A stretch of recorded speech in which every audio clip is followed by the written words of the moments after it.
Assalamualaikum warahmatullahi wabarakatuh. Pada kesempatan hari ini saya akan menjelaskan tentang materi leadership atau kepemimpinan.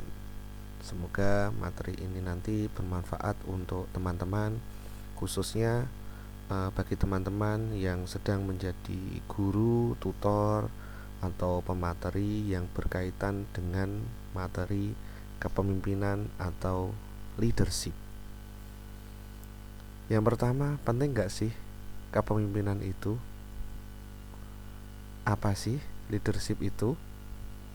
Nah, perlu kita bahas lebih dalam. Oke, leadership adalah, perlu kita ketahui, secara bahasa itu berasal dari kata dari bahasa Inggris, yaitu kata leader yang artinya pemimpin. Sedangkan leadership artinya kepemimpinan. Menurut istilah, kepemimpinan adalah kemauan atau kesiapan yang dimiliki oleh seseorang yang dapat mempengaruhi, mendorong, mengajak, menuntun, menggerakkan, dan kalau perlu memaksa orang lain agar ia menerima pengaruh tersebut. Selanjutnya, berbuat sesuatu yang dapat membantu pencapaian sesuatu maksud atau tujuan yang diinginkan atau yang disepakati oleh seorang pemimpin tersebut. Sebelum memimpin, maka seseorang harus perlu mengetahui beberapa hal. Yang pertama, kenali dirimu sendiri. Sebagai seorang pemimpin harus kenal terhadap dirimu sendiri. Kenali kelebihanmu, apa kekuranganmu, sehingga apa yang harus kamu lakukan. Kamu bisa mengetahui batasan-batasan pada dirimu sendiri. Yang kedua, sebagai seorang pemimpin harus mengenali situasi yang dihadapi. Harus pandai-pandai membaca situasi, karena situasi ini sangat penting. Kalau kita paham situasi, kenal dengan situasi, menentukan langkah apa yang cocok untuk dilakukan ke depannya. Sehingga sebagai seorang pemimpin harus bisa memilih gaya kepemimpinan yang cocok dengan situasi tersebut. Penuhi kebutuhan tugas, kelompok, dan individu untuk memenuhi itu semua. Tugas pokok seorang pemimpin itu yang pertama harus bisa membimbing para anggotanya, lalu memberi atau membangunkan motivasi. Jika ada anggotanya yang sedang malas, sedang tidak termotivasi, tidak semangat, maka seorang pemimpin harus bisa memberi dorongan kepada anggotanya. Lalu seorang pemimpin juga harus bisa membawa pengikutnya kepada sasaran yang dituju sesuai dengan perencanaan awal. Terus seorang pemimpin itu juga harus memberikan jaringan komunikasi yang baik dengan anggotanya, sehingga tercapai tujuan perencanaan yang ingin dicapai.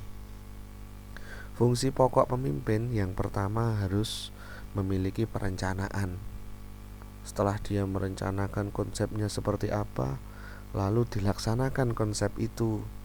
Setelah dilaksanakan, lalu pada capaian selanjutnya adalah pengawasan.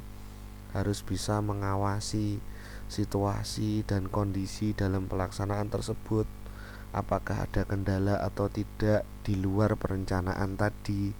Jika ternyata kok ada kendala, maka di posisi pengawasan, seorang pemimpin harus bisa mengambil keputusan. Sehingga apa keputusan yang harus diambil dalam waktu dekat, dalam waktu singkat, terus kemudian hasil akhirnya adalah dievaluasi kekurangan dan kelebihannya apa untuk kebaikan kedepannya. Model kepemimpinan itu dibagi menjadi 4, teman-teman. Ada model karismatik, yaitu mempunyai daya tarik dan wibawa yang sangat tinggi. Ini ada model pemimpin yang karismatik seperti ini biasanya pemimpin dari orang-orang yang alim, orang-orang yang ahli ibadah. Jadi beliau itu seorang yang karismatik, seorang yang berwibawa.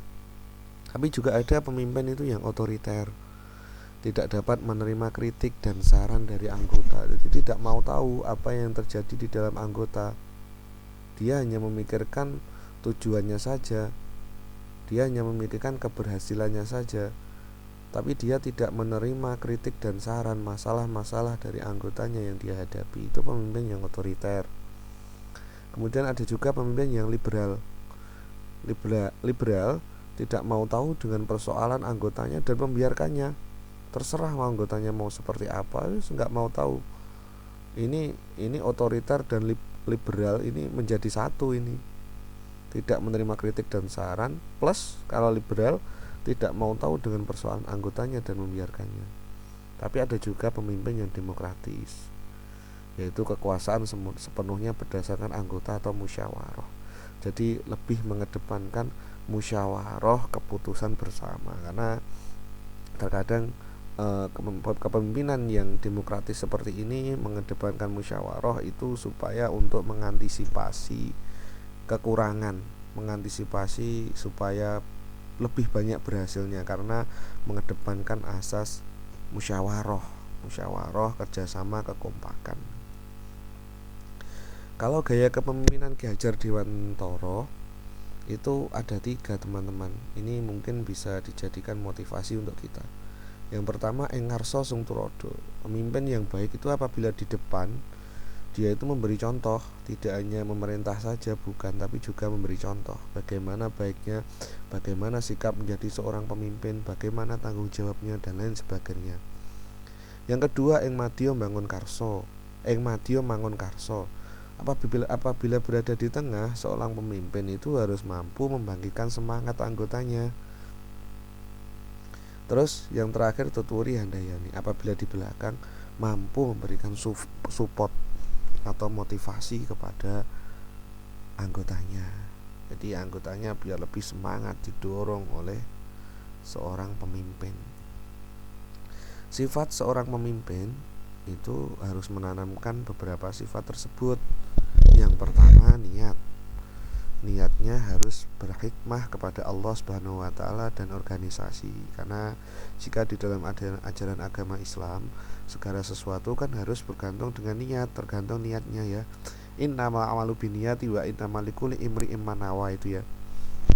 Jadi segala sesuatu harus tergantung pada niatnya karena Allah, harus tulus, ikhlas, terus dan organisasi agar kita bisa totalitas dalam menjalankan setiap aktivitas.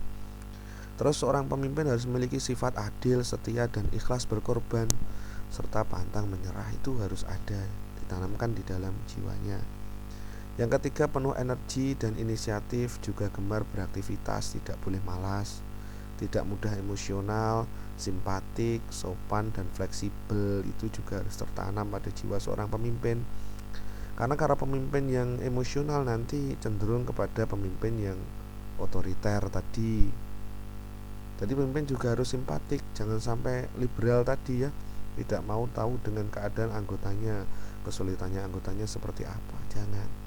Tapi juga harus memperhatikan anggotanya. Jadi tidak boleh emosional, tidak gampang emosional, tahu kapan menempatkan emosinya. Terus juga harus simpatik, sopan dan luwes atau fleksibel. Terus seorang pemimpin juga harus memiliki kecakapan. Dia harus cakap, banyak akal, harus terampil, komunikatif dan terbuka apa adanya, sehingga para anggota itu ketika menjalankan aktivitas itu, perintah dari seorang pemimpin tidak kebingungan dan tahu visi dan misi tujuannya ke depan. Karena seorang pemimpin sangat cakap, terampil dan komunikatif dan tidak ada yang disembunyikan, sehingga anggotanya pun juga bekerja untuk pemimpin tersebut apa adanya dengan tulus dan ikhlas, karena tidak ada yang disembunyikan. Terus seorang pemimpin itu tidak boleh menunda pekerjaan dan selalu siap mental dalam keadaan apapun, karena seorang pemimpin harus bertanggung jawab terhadap para anggotanya. Sifat atau karakter yang senantiasa harus dijadikan suatu pedoman atau dasar apa saja dalam memimpin, sesuai dengan sifat-sifat Rasul. Seorang pemimpin harus memiliki seorang idola sifat sebagaimana Rasul, yaitu sidik. Sidik itu benar dalam keyakinan, ucapan dan perbuatan. Jadi tidak ada yang salah. Yang kedua, amanah, terpercaya, bisa dipercaya dalam keyakinan, ucapan dan perbuatan, sehingga anggotanya tidak ambigu karena seorang pemimpinnya adalah seorang yang amanah. Yang ketiga, tabligh, menyampaikan dalam keyakinan, ucapan dan perbuatan itu sesuai apa adanya.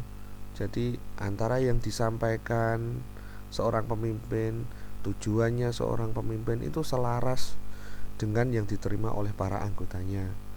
Terus kemudian fatona, seorang pemimpin harus cerdas dan peka atau cepat tanggap terhadap problema yang terjadi dalam setiap kegiatan. Jadi tidak boleh menyerah, harus punya pemikiran yang kreatif dan inovatif dalam setiap menghadapi permasalahan atau kegiatan di luar perencanaan tersebut. Mungkin itu dari saya. Kalau ada kurang dan lebihnya saya minta maaf. Semoga ada manfaatnya. Assalamualaikum warahmatullahi wabarakatuh.